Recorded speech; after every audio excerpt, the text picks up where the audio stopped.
So typically, not a lot of close kind of uh, kind of close calls with the animals. But of course, like with anything, wildlife or humans, you never know when someone's going to kind of like have like a little bit of a bad day. So we don't know exactly how some of the animals will react every day. But we do like to try and remain at a safe distance to kind of give them space as well as to give us a little bit of space to make sure both the animals and us are safe.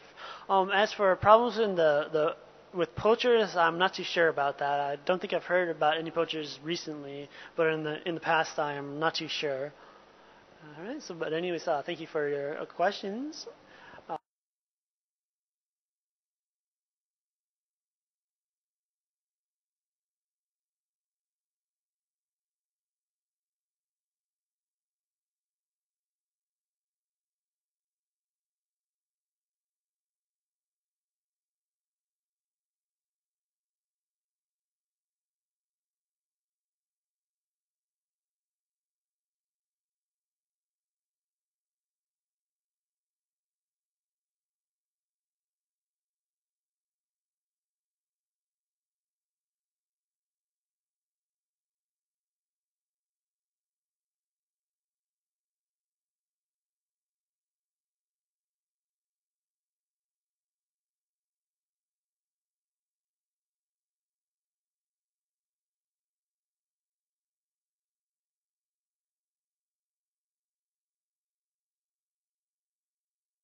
Milling about and things like that, and it keeps it nice, and then you get a bit of a bush experience.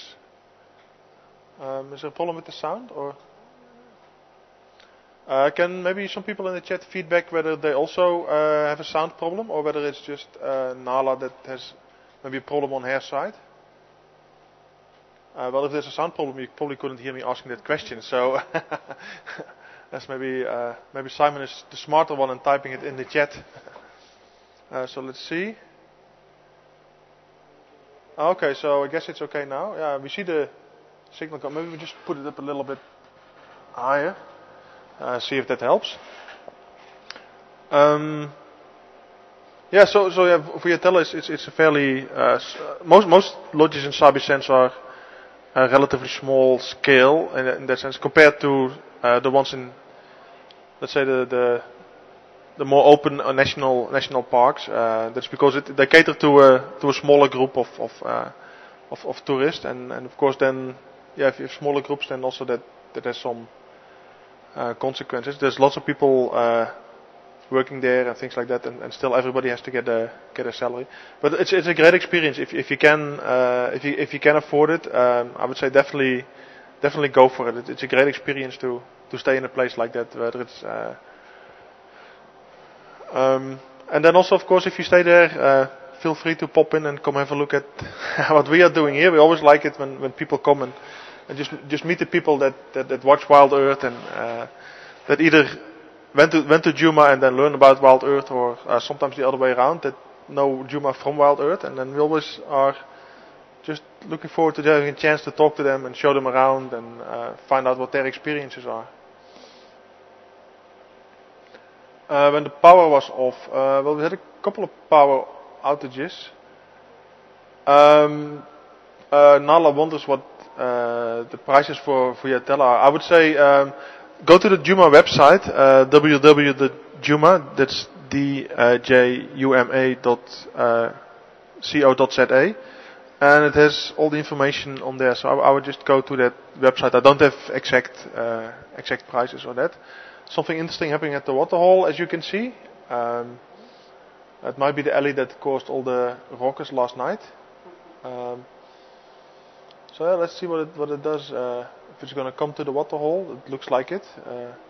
Whether it's going to walk through the side or over the rocks. Some animals actually have started walking over the rocks. I think maybe after the elephants were on it, it became a bit more steady and solid. And or maybe there's some mud now that basically acts like cement and cakes it together, makes the rocks not roll away too much when they step on it.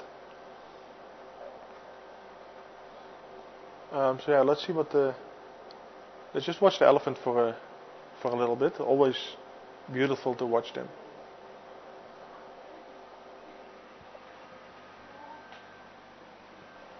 And there's also a question a little bit earlier, wondering. Rose was wondering when the power was out for hours. Was it also out off at the lodges? Yes.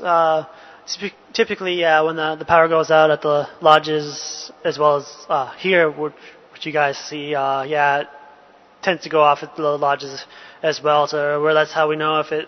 One way that we can tell if it's here a problem just here at WildEarth or a problem with the lodges is they have a backup generator to where if that's kicked on, we know that it's a problem with all of the lodges, to where if we don't hear the generator, that means there's something on our side. And this pretty well could be Bandit, as some have nicknamed him, the one that kind of comes directly to the water pipe to kind of drink and has broken it a couple times. Other people call him Walter because he loves the water so much. So so we'll just take a look at him, and I'll kind of go to the other camera just kind of show you a side profile of him a little bit. So where his trunk is at, for some of the new viewers, that's a pipe that pumps water out into the watering hole to fill it up at times when it goes dry. And as you can see, he's pretty thirsty, and the elephants like to usually go to some of the freshest water. And so this one just figured out that okay, from the pipe it's the freshest, and really enjoys going there. And I think was the one that at times ripped up the pipe to try and get more fresh water to keep the guys at the lodges on their toes and kind of coming out to work, to where basically as soon as they had finished working later that same night, he would kind of come back and rip it up again. But luckily it's been staying for quite a while, and he's come back a couple times. So.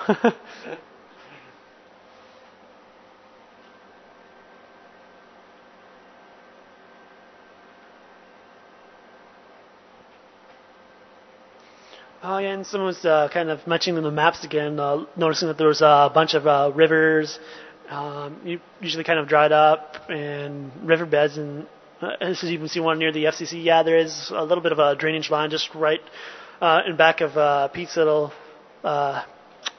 room or cabin there. So there is a little bit of a riverbed, and that's kind of where the buffalo early yesterday morning were heading. Yeah, it looks like a lot of people are enjoying Bandit taking a drink from the water pipe. So as you can see, there's lots of nicknames or names going about for some of the animals, some of the characters, as we like to call them. So where we have some regulars. There's the Judge and Seesaw, which are Buffalo. The Judge is the one that's missing both horns, and Seesaw is the one with one kind of going up, the other kind of going down. Yeah, but it is just amazing watching some of the elephants, and we've come close to some of the elephants with game drives. It's always amazing getting that close to these large animals.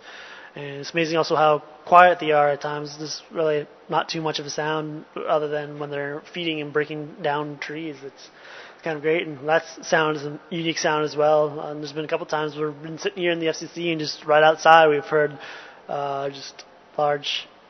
just kind of trees breaking, branches being chewed. So it's a lot of fun, lots of wildlife close by to camp.